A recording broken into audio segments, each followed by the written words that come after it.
अरे डर मत।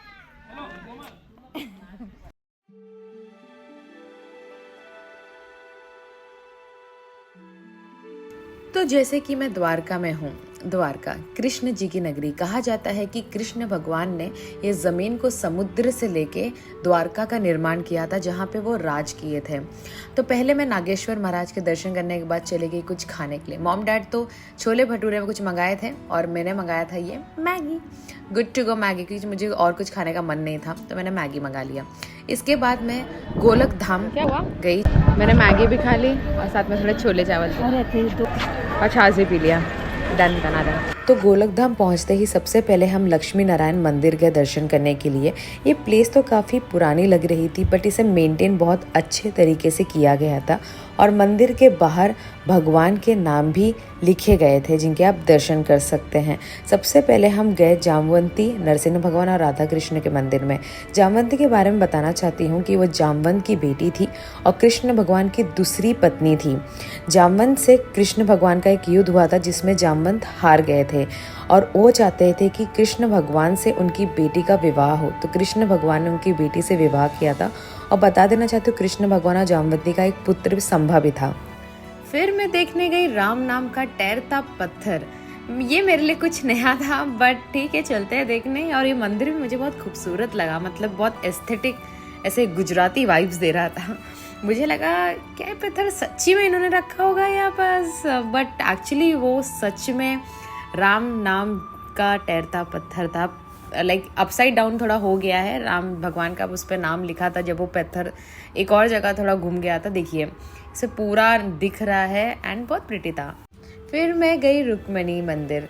रुक्मणी जी तो आपको पता ही हो, कृष्ण जी की पहली रानी थी और यहाँ पे मैंने लड्डू गोपाल को भी ऐसे झुलाया था। एक लेडी बैठी थी जो इनका पूरा ख्याल रख रही थी, तो बहुत क्यूट लग रहे थे। फिर मैं गई गोपीनाथ मंदिर और यहाँ की हिस्ट्री मैं आपको बताती हूँ। ये मंदिर बहुत ही पुराना है बेट द्वारका में।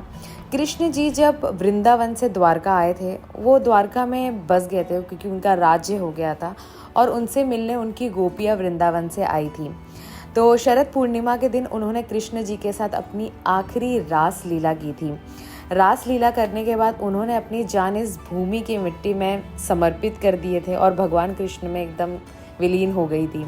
यहाँ की मिट्टी बहुत ही मुलायम है और चिकनी है, जिसका एक्चुअली रंग येलो कलर का है, पीले कलर का है, और इसलिए इस मिट्टी को गोपी चंदन के नाम से जाना जाता है। अभी जो मछलियाँ आप देख रहे हैं इस तालाब में, बोला जाता है कि वही गोपियों के रूप में ये मछलियाँ हैं अंदर। और यहाँ की जो मिट्टी है वो उसे गोपी चंदन के नाम से जाना जाता है, जो एक्चुअली बोलते हैं बहुत स्किन डिजीजेस को क्योर करती है। ये चीज़ मुझे नहीं पता थी यहाँ की, जो मुझे सुन के कुछ अलग ही मुझे जानने मिला।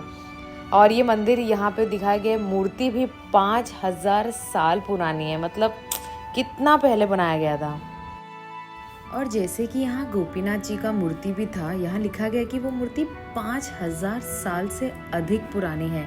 ये मूर्ति मतलब देखिए कितना कुछ अलग देखने मिला मुझे। और ये पपी मुझे रास्ते भर मतलब बीच बीच में दिख ही जा रहा था, कैसे ठुमक ठुमक के चल रहा है। बहुत ही मेरे को मज़ा आ गया।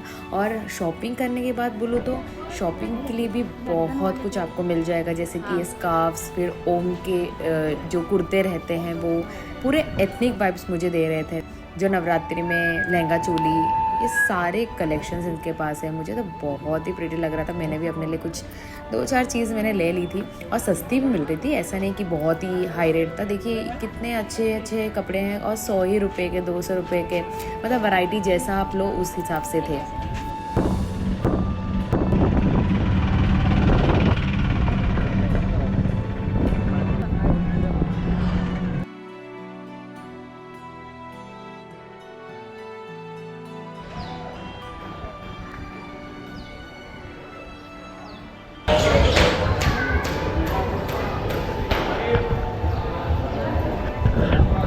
अभी हम लोग हनुमान जी के मंदिर, हाँ मकर क्या है, वही फूटता है। हाँ मकर क्या है, मकर मकर हनुमान जी के बेटे हैं। मकर हनुमान जी के बेटे, तो मकर और हनुमान जी का मूर्ति है यहाँ पे।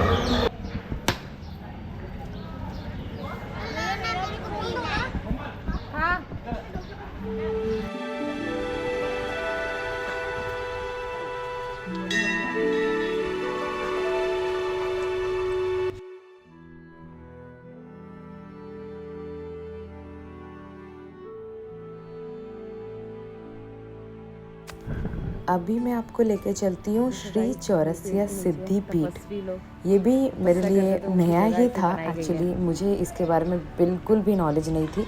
तो अगर किसी को इसके बारे में कुछ जानकारी है तो कमेंट बॉक्स में ज़रूर बताइएगा। बट जितना मुझे पता चला है कि श्री चौरसिया सिद्धि पीठ में बेसिकली चौरसिया कम्युनिटी के लोग होते हैं, वो ज़्यादातर मानते हैं।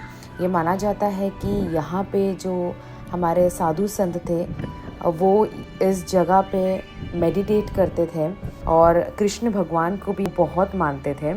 और ये प्लेस स्पिरिचुअल प्रैक्टिसेस रिचुअल्स के लिए यूज़ होती थी बेसिकली। जैसे सिद्धिपीठ मैंने बोला, सिद्ध का मतलब ये होता है कि पावरफुल स्पिरिचुअल एनर्जी है मिलती है हमें, जो भक्तों को यानी डिवोटीज़ को पीस, प्रॉस्पेरिटी, रिलीफ के पाथ पे लेके जाती है।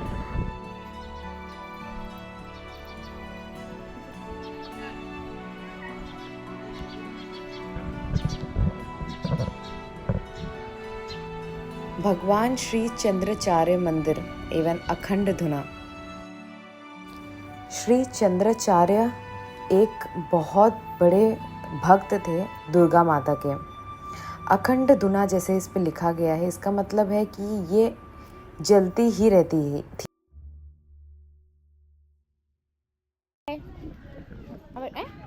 अरे डर मत, ऐसे डर रहा है।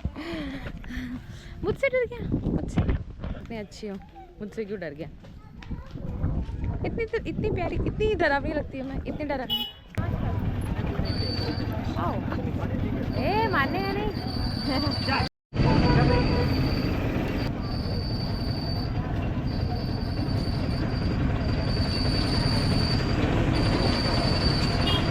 देखो नहीं,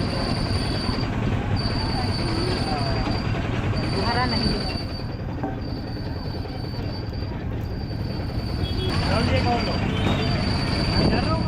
अंकल, आप इधर के सरपंच लग रहे हो। आपका चिन्ह बताइए। क्या बताऊं? चिन्ह किस पे वोट करें? महादेव।